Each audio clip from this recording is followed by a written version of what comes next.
Good afternoon. I've come with the very exciting topic of Amazon Vendor Central today. I just wanted to start with a sort of loaded question that comes up time and time again in conversations and various forums I'm in, and that is, which is better, Amazon Seller Central or Amazon Vendor Central? Now, this question kind of winds me up a bit because you usually get quite one-sided answers.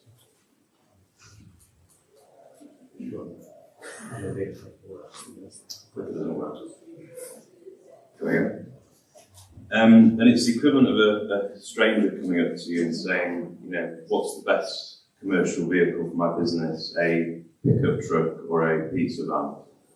And answer, of course, is it depends on your business. And I find that there's a lot of kind of confusion and misunderstanding around this topic.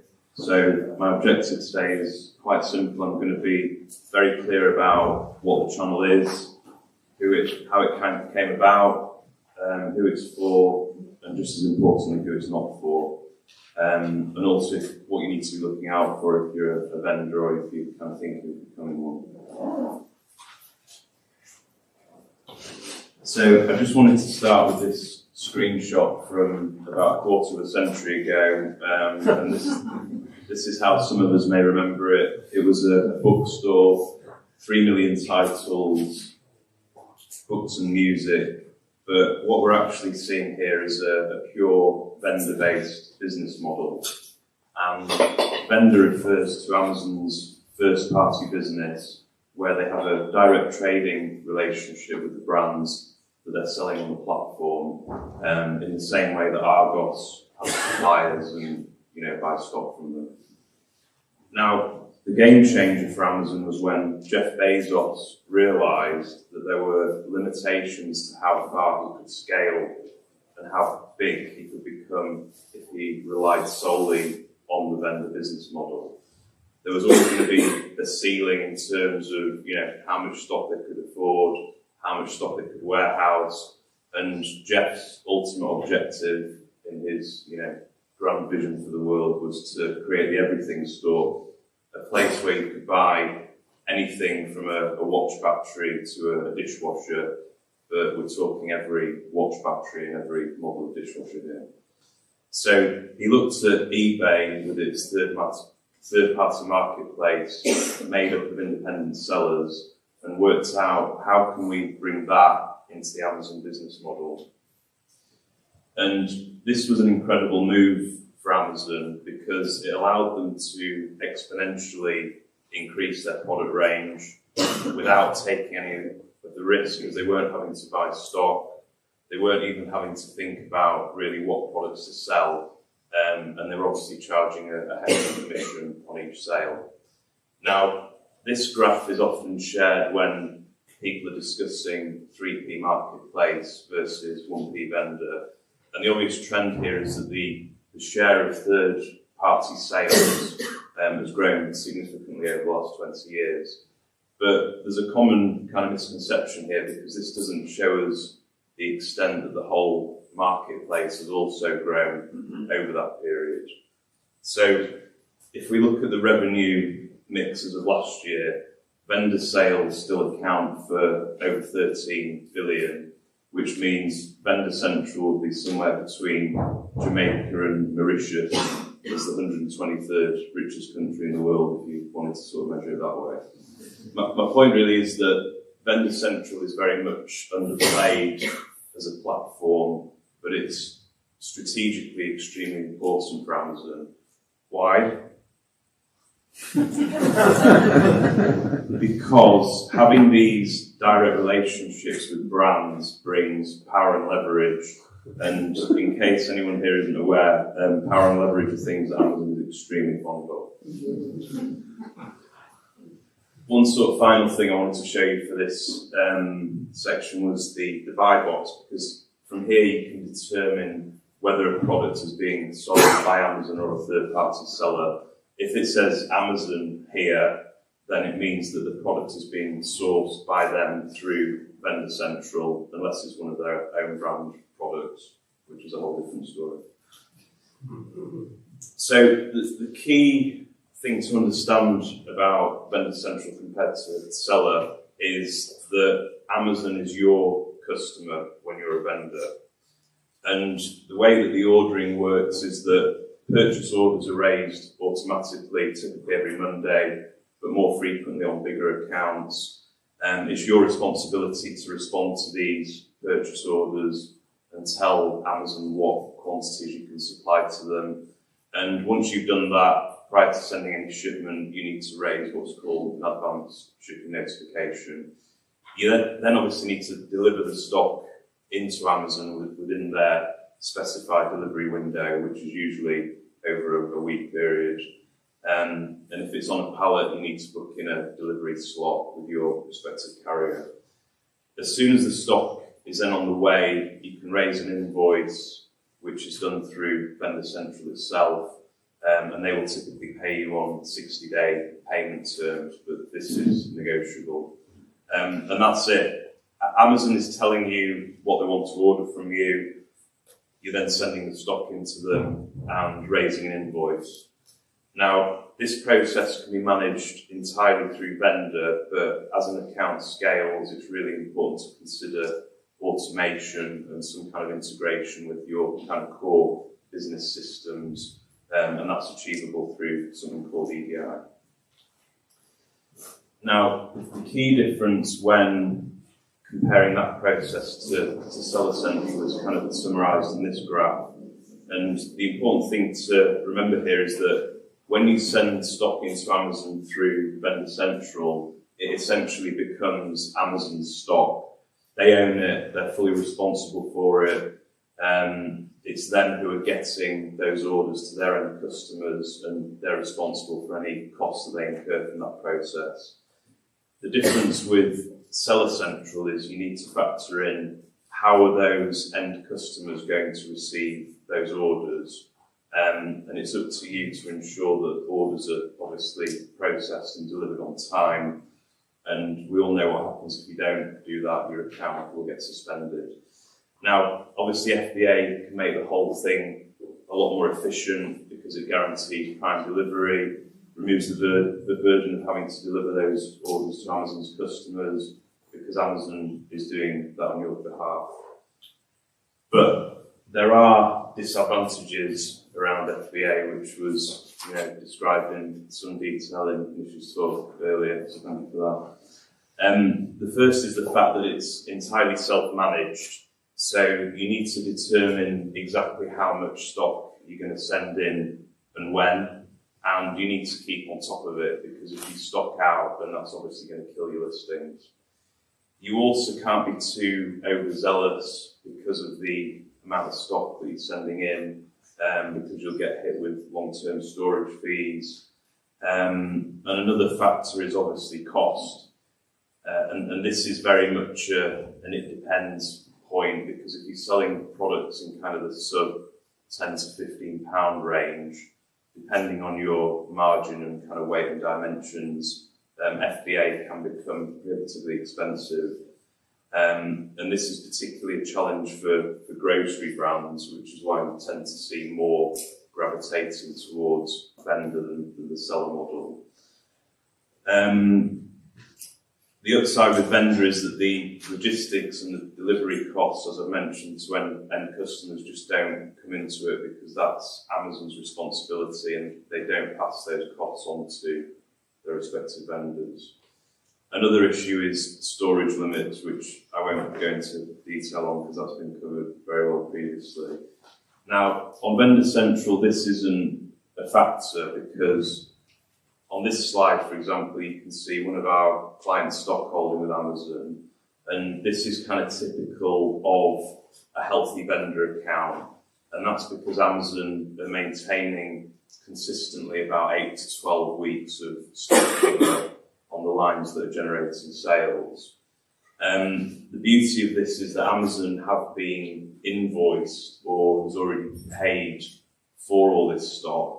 So while some kind of sneer at the 60-day payment terms, the flip side is that on a mature account like this, they will build up a lot of stock which you can then invoice for. So the values do tend to be quite considerably higher than what you'd see on Seller Central.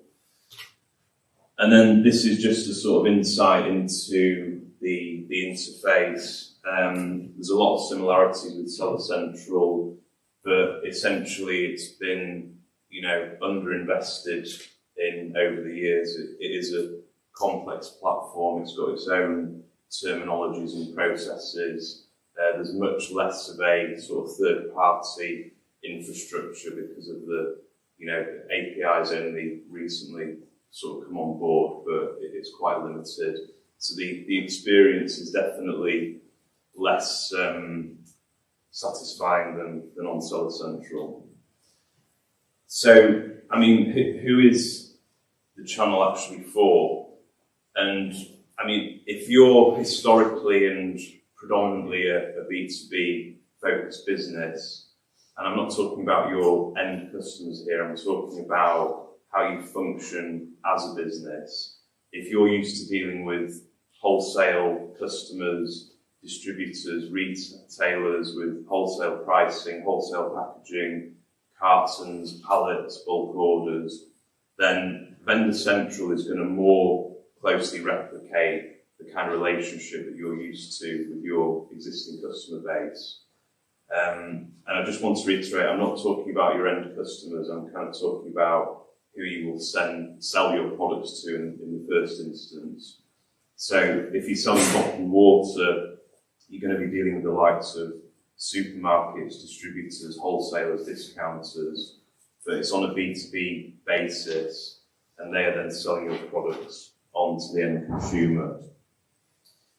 This is essentially the same as the vendor model, the only difference being that Amazon is the final seller.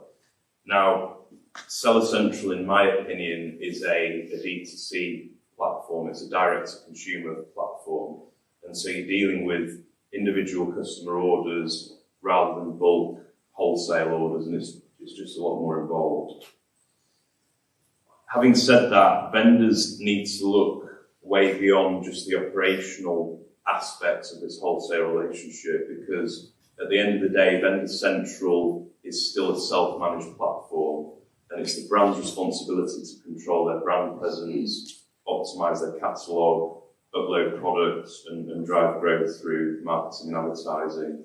And this is often where I see vendor brands run into trouble because they're just not used to dealing with that level of involvement with a channel, and they also don't know where to focus.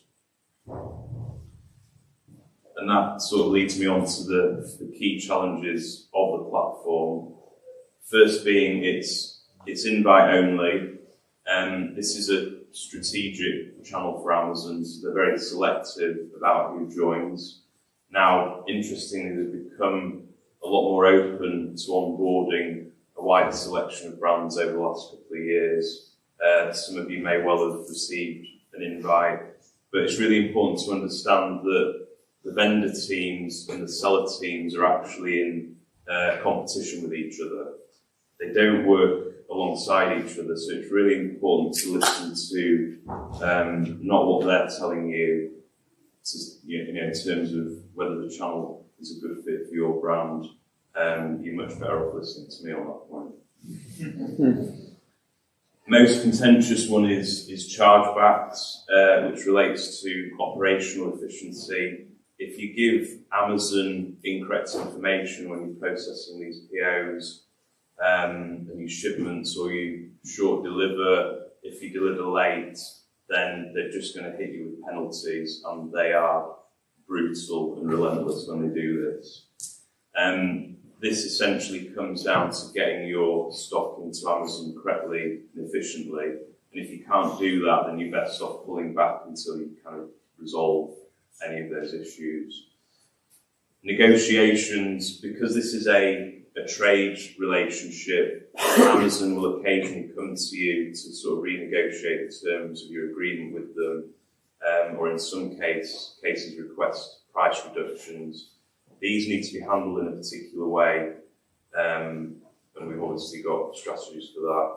The third one is price control. Because you're not selling products to the end user, Amazon determines the selling price, and this tends to be linked more to what price your products are selling at elsewhere, because they're scraping other retailer websites, and also what kind of buy box pressure they're under. So, if there's a lot of third-party seller activity on your listings, then Amazon has to react to that. So, what about the actual benefits? Firstly, there's this potential for a closer relationship with Amazon. For each category, there are vendor managers who are essentially category managers, and it's in their interest to work closely with the brands who are going to help them drive the most growth in their category. These are supported by more junior roles called brand specialists, who are essentially account managers, and will talk to you on a weekly basis.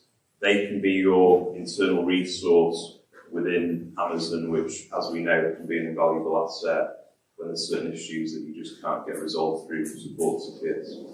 They'll also work with you directly on deal events and ensure better placement and exposure of your products over key periods. And this kind of sort of close account management and strategic partnership isn't something you really see on Seller Central. You've also got increased brand control, and every day Amazon seems to be making it harder to do very basic things like make updates, and we tend to find that vendor support is more responsive, and the things that we ask them to do tend to get done more often than when compared to Seller Central. Another aspect is that a lot of the brands that we work with are trying to reduce or minimise the reseller activity of your product. So once Amazon comes into the fold and starts competing with them, it does make it quite a little bit more difficult, because would you believe it, Amazon don't have to pay commission fees on their sales through vendors, so they've got a bit of a competitive advantage there. Logistical advantages I've outlined already, and then there's the potential for bigger growth potential, because you're not having to worry about stock limits or third-party logistics. If Amazon sees demand for your products, then the algorithm will continuously purchase at that rate that gives them 8 to 12 weeks stock cover.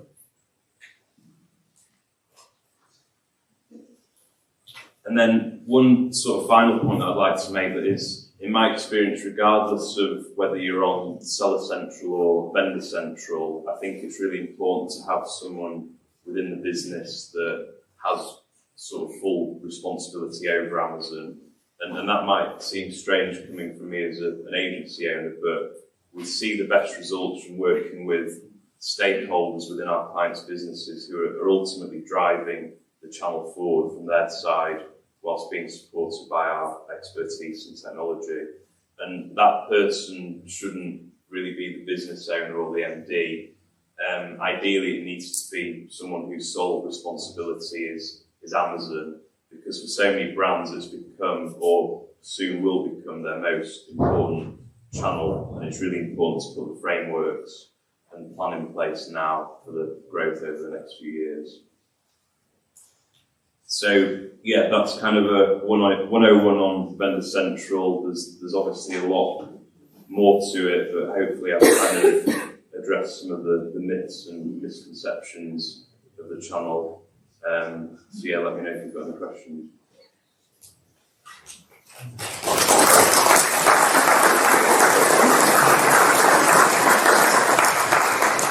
Thank you, that was really insightful. One of the questions I wanted to ask you mentioned about the strategic partners, the weekly one, which is the ABS.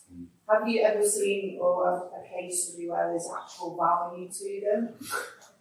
This is something, I mean, yeah, this is quite a big topic, and one thing I didn't mention, which I probably should have done, is that there is a cost involved in having an ABS, and we sort of look at it on the basis of, do we actually need that internal resource within Amazon?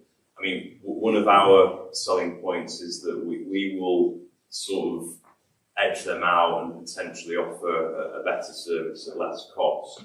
But there are inevitably accounts where there's problems or challenges that we can't address externally as an agency. Now, Amazon have been ramping up the cost on that over recent years, so they've started to do it as a percentage of COGS, which is basically turnover, whereas it used to be like a fixed cost. So I feel that, especially on the bigger accounts, it can be a serious chunk of their revenue. But if you turn around and say, we don't want it anymore, then they'll sort of look at a few other things and say, well, we're not going to take this much off, we're going to kind of rebalance it. Yeah, so it really depends on the situation, but if we were to start working with a client, we'd probably say, let's keep them on for the time being, and then when those negotiations come around the next time, let's make a call on whether it's actually adding value and it's necessary. So one more question, just in terms of, sort of the hybrid model as well. I hate it. Do you really? Why? Because when I see it being done, I usually see it being done very badly. Yeah. In my opinion and experience, seller central and vendor central are, complex channels. Yeah. And when you start to try and operate both at the same time, unless it's done in a very planned, strategic and sophisticated way, it's just going to be a car crash. And it is possible to make it work. Amazon have started saying more so recently that we don't like it.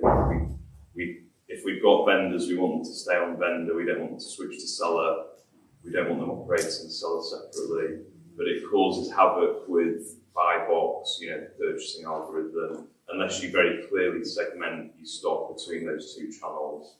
So I don't like it. Okay, thank you. With vendor being invite only, do you have any kind of background on what that invite's based on? Is it seller central sales? Is it just a brand off Amazon? How generally do they? They've basically got a team of account managers now who are almost like SDRs, so they're kind of going out and they're looking for brands, they're approaching them. They've kind of got, I think, targets within particular categories. What we found is that we've got a relationship with the vendor team and we can kind of go to them with opportunities. And most of the time they say, yeah, that's fine, but they sometimes might turn around, we've met our quota for that category this year, so can you come back to us a bit later on? So they do seem a lot more open, particularly in this country. I know in the US the threshold seems to be still very high, but even accounts that are doing not a huge amount of revenue on the vendor front, I'm talking maybe £10,000 a month, they might consider those if they think it's a strategic fit for them. You got one last question. Mine will be really short. Leaning into the hybrid model a bit more, when you see that in the market, is it typically brands who are 1P trying to escape to 3P, or 3P who want the cash flow of 1P? Which direction is more common?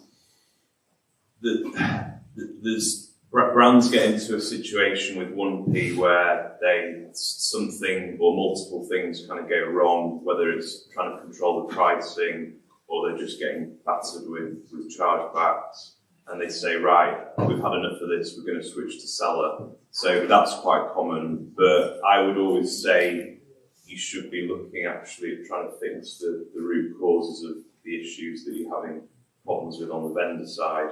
And it's very much a grass is always greener view, because there's a lot more considerations to it than I think a lot of companies realise when they want to make that switch.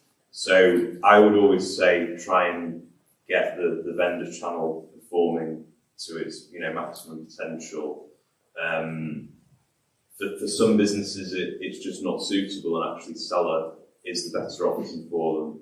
But what we've started to see is Amazon kind of using bully tactics in some cases to prevent especially their strategically important accounts. I had a conversation a few years ago with a well-known watch brand, I won't name them, called Casio, and they wanted to make that switch, and they were told in no uncertain terms that you're not allowed. You're a strategic watch brand for us on Vendor Central.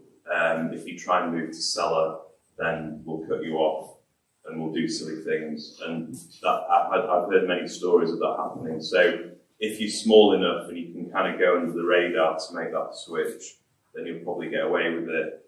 But the vendor team doesn't like losing their strategic brands to the seller team, so it's risky.